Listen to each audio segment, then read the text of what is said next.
Jerome Powell has once again told Trump to GFY. Oh, you want to cut rates? How about no, okay? J. Powell and the Fed leave rates unchanged, and Trump is furious. He doesn't know what to do. Yes. Is it too late, though? Do you think it's too late to now? Really, nothing's too late. The only thing too late is Powell. Powell's too late. Too late, Powell. Or does he? The Genius Act has passed, and the Orange Man is pretty excited about it. Where we go, one we go. Oh, he said lightning. Did you see it? Do you see it? What the hell is going on? Is the Orange Man sending coded messages? And breaking! A U.S. state just erased Bitcoin capital gains on micropayments. And despite the Fed, and despite America doing... Hey, America, what are you doing over there? What are you doing? What are you doing? Nothing. Me? Just hanging around. Just hanging around, he says. Well, despite that, World War III looming, apparently solar flares, and possible stagflation, Bitcoin is standing strong and sniffing all-time highs, and X payments is set to go live. And Arthur Hayes just gave 9 trillion reasons why Bitcoin is set to hit 250K and before the end of this year. Welcome back, I'm Rustin, and we've got a lot to get to today. Send it!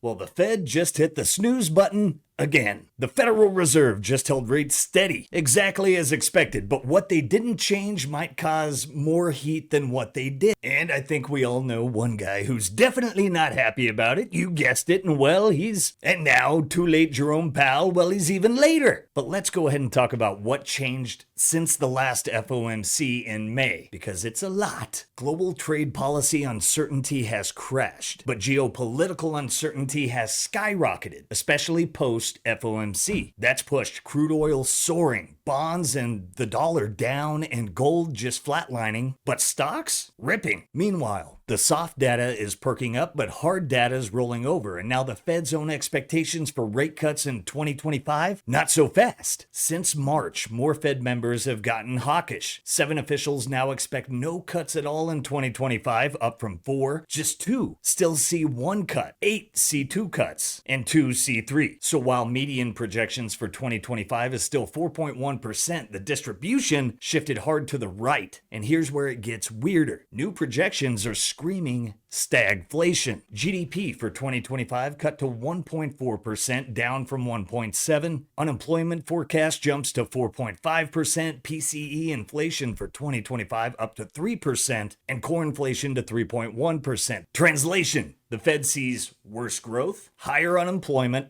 and hotter inflation, and still won't cut. And get this, markets are still betting on way more cuts in 2026 and 2027 than the Fed wants to admit. So what is the big takeaway? The Fed held rates. They now expect stagflation, and Powell is still too late, apparently. We can go ahead and I think it's safe to say this is not the pivot markets were hoping for. The battle lines are drawn, and the next move, it might not come from the Fed. It might come from Trump or the market itself. Oh, wait, it did. Here is Treasury Secretary Scott Bessent on the Genius Act. There's a new book called King Dollar, a journalist who's followed Treasury for about 40 years. Yeah. And he talks about every time there was a narrative that the U.S. was going to lose reserve currency status, why it's never happened. Mm-hmm. And because crypto, that seems to be a threat to the dollar, doesn't it? I think it's the opposite. Oh, really? I think stable coins could reinforce dollar supremacy, because with stable coins could end up being one of the largest buyers of U.S. treasuries or T-bills. Mm-hmm. So all of a sudden, if you are using a stable coin in Nigeria that's backed by the US dollar, you don't actually have to have dollars. It's on your phone. You can transact. So I think there's a very good chance that crypto is actually one of the things that locks in dollar supremacy. And is that why it was crucial that Donald Trump get involved in crypto rather than trying to constrain it like Joe Biden was? I think constrain's too mild a word. I think make it extinct. Oh, So this administration's commitment to digital assets, it's innovation because there's so many other things that happen around digital assets. And also, it's one of those things that it's one of the most important phenomena that's happening in the world. And the U.S. just ignored it. Now, we've talked about this and what it means. This fake backed by fake to induce fake demand on U.S. treasuries. Make no mistake, this is yield curve control. In a sense, a slight means to obfuscate the Fed and global demand dwindling for U.S. treasuries through stablecoin issuers. All in all, very bullish for Bitcoin, and further verification, nothing, not even the all-powerful Jerome Powell, stops this train. In other news, boom, X Payments is set to launch. Platform imminently, literally imminently, could happen during this talk. It's going to be unlimited video, right? In the U.S., we're about to launch X Money. You've seen the enhancements with X Chat for premium users, off the charts capability. So think about what we're doing. Instead of getting distracted by clickbait noise, you're thinking about more people coming to the platform to spend more time to do more things. Soon you're going to be able to live your whole financial life on the platform. Peer-to-peer payments, stored value, pay a creator, watch a pay-per-view. I mean, come on, we're talking about what's next, not what stuff you talk about. It's like a fantasy of the past.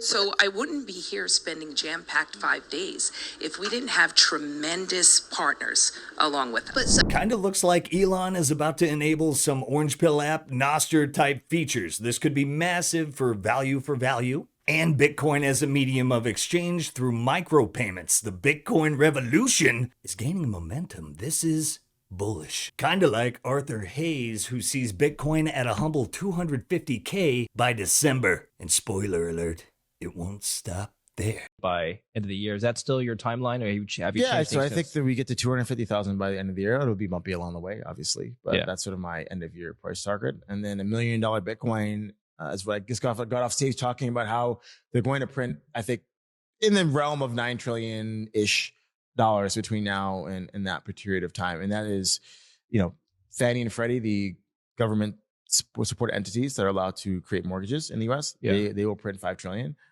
You will have probably up to $1 trillion purchased by the banking system due to supplemental leverage ratio exemptions and purchasing things that the foreigners are selling.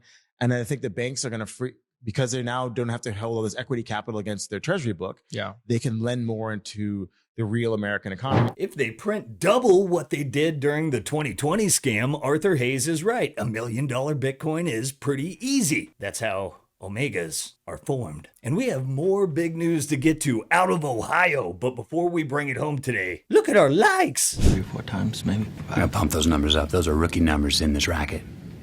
Don't forget to like, subscribe, and give us a pamp while we recognize our sponsors powering this show over at the Bitcoin Way. Now is not the time to play around with your generational wealth. Nation states are hacking banks and exchanges. Money printers are set to explode, and now is the time to learn how to get your Bitcoin off exchanges and into self-custody. If you want to learn to run a node and take back your privacy, you're going to want to head over to the Bitcoin Way and begin your journey towards Bitcoin sovereignty today. If you're looking to get started, you can schedule a free 30-minute consultation using that link in the show notes. A lot of people ask, what's the best hardware wallet or signing device to keep your Bitcoin secure? You're going to want to check out the Coldcard Q. This thing is an absolute beast, and you throw in the tap signer for easy multi-sig or on-the-go payments, and it's tough to beat. So check out CoinKite and the Coldcard Q today. And guys, have you ever tried to explain Bitcoin self-custody to your friends? But they say they're fine saving in paper Bitcoin so they can afford taxes. Well, boom, we got you covered with the Orange Pill app. Connect with over 16,000 other Bitcoiners in real life. Bitcoin is better with friends, and now you can zap them instantly all in one app. What are you waiting for? Download the Orange Pill app today, go hit a local meetup, and who knows? The connections you make could last a lifetime. Here we go. X Payments is going live and Bitcoin micropayments are about to go mainstream. Just in, Ohio's HB 116 passes the House with a massive bipartisan support, 68 to 26. Damn it, we couldn't get that 69? Come on. The bill protects self-custody, safeguards mining and running nodes, ends taxes on Bitcoin payments under $200, and positions Ohio as a national leader in quote-unquote digital assets. Check it out. He has agreed to. Bills for third consideration. Subs Bill 116, Representative Dimitri and others to amend to enact otherwise good to enact the Ohio Blockchain Basics Act to address mining, taxation, and regulation of digital assets. The question is, shall the bill pass? The chair recognizes Representative Dimitrio. Thank you, Mr. Speaker. Colleagues, today is a pretty cool day. We're getting ready to show the country that Ohio's ready to embrace the future of our economy in blockchain technology and digital assets. Once we pass this bill, we'll become one of the first states in the country to create a common sense regulatory framework for these cutting edge technologies and industries. It's going to show the nearly 2 million Ohioans that own digital assets, as well as entrepreneurs in the blockchain and digital asset industries, that we stand with them and that we support this growing technology and industry. Like I said previously, House Bill 116 creates a common sense regulatory framework that allows this body and future General Assemblies to create future blockchain and digital asset regulations in Ohio. That bad boy is now headed to the Senate, but how many times? Bitcoin, not crypto. But the times, they are changing, my friends. And guys, I think we have a little bit of a situation on our hands. Who the f*** is Jeff? Oh. I think we found him. No, sir. No, absolutely no problems here. Carry on. Hey, did you guys know the biggest Bitcoin mining conference on the planet is heading to the Bitcoin mining capital of America? Mining Disrupt takes over Dallas, Texas, November 11th through the 13th. And the Simply team will be on site, holding it down at the news desk, and we hope to see you there. So grab your tickets today and don't forget to use promo code SimplyBitcoin for 20% off. Hey, hope you guys enjoyed this one. Don't forget to like, subscribe, and give us a pamp by sharing the Sound Money Gospel and set those notifications for the best in Bitcoin news delivered to you daily. Hey, I love you guys. Catch you next time. If you prefer to go down with the ship, you.